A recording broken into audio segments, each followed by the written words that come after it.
Welcome to this week's Leadership Hacks. I want to talk about what are you learning? What am I learning?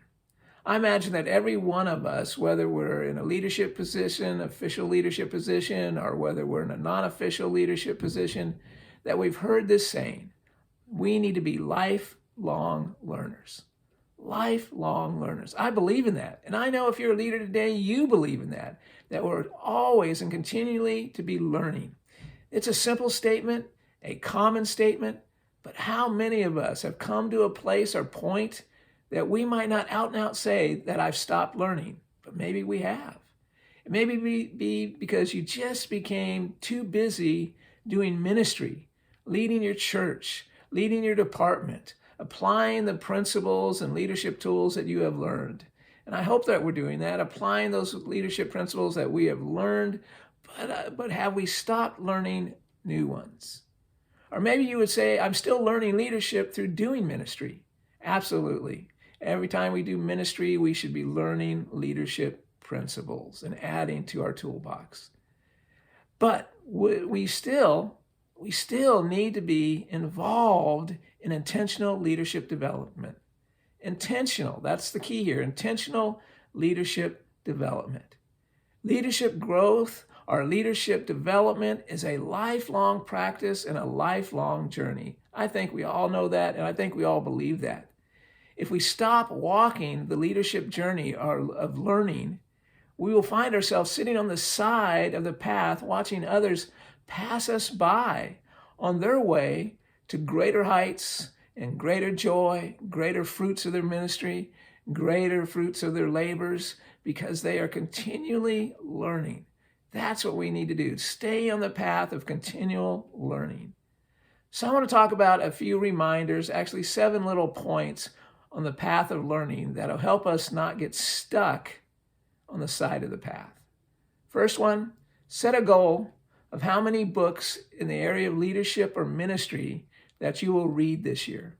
So set a goal of how many that you'll read this year, and then start getting those books and start reading those books. Sometimes we get books and we never start reading them for a while. Second, find a couple of blogs to follow from a variety of leaders.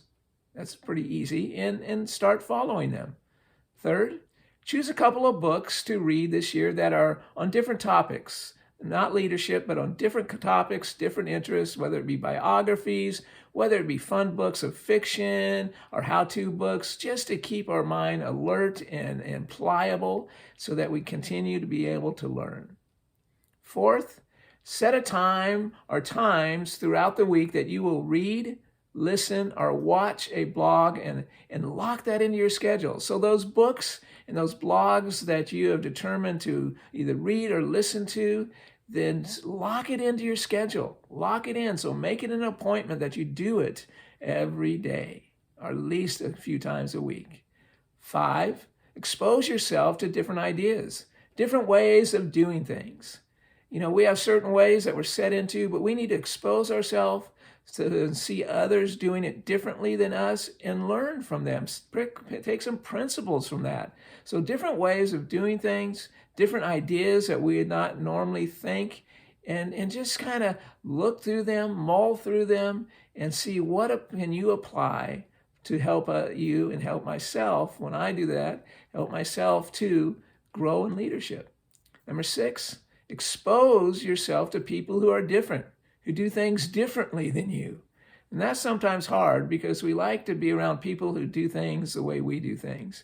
But we need to expose ourselves to people who do things differently and begin to learn from those people new leadership principles. Lastly, 7, get some younger leaders around you to learn from them and learn how their generation hears and learns. We need to learn how their generation hears and learns. So get some younger leaders around you. In addition, pour into their lives as well, helping them grow and learn leadership principles, which also will help you and I stay sharp as we share leadership principles with them and then release them to do it. Release them to do the ministry. But let's listen first and learn from them first how they are leading and how their generation perceives leadership, how their generation hears from leaders so that we can be more effective in our leadership and in the kingdom of God. Well, I just wanted to share this today. Simple, quick. I hope your day goes well. We'll see you next week.